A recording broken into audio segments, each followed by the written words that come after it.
السلام عليكم ورحمة الله وأهلا بيكم في تاني حلقة من مدرسة الفوركس. المدرسة اللي هتمشي معاك خطوة خطوة لحد الاحتراف وبنفس المبدأ، البساطة هي سر النجاح. الحلقة اللي فاتت عرفنا يعني إيه فوركس. النهاردة بقى هنجاوب على سؤال مهم جدا: ليه الناس أساسا بتتداول في سوق العملات؟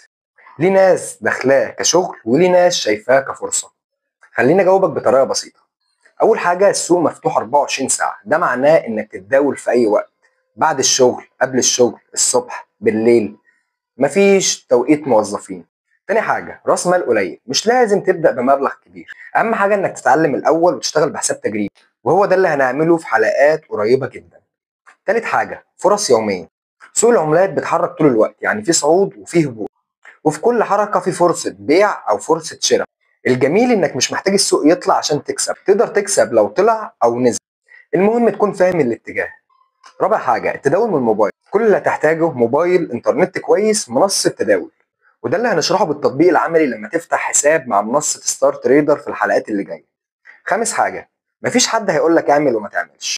التداول شغل حر، انت المدير، انت صاحب القرار، وانا هنا علشان اعلمك تاخد القرار الصح. طب ايه اخطر حاجة؟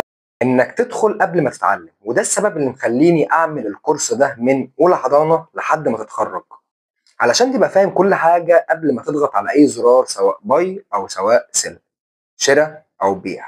خلاصة الحلقة، الناس بتتداول علشان حرية الوقت، فرص يومية، شغل حر، شغل من الموبايل. بس الأشخاص اللي بينجحوا هم اللي بيتعلموا في الأول. في الحلقة الجاية هنجاوب على سؤال مهم جدا: العملات بتغلى وبتنزل ليه؟ وده هيسهل عليك تفهم حركة السوق كلها. لو جاهز دوس متابعة وتعالى نكبر يوم بعدين. مع السلامة.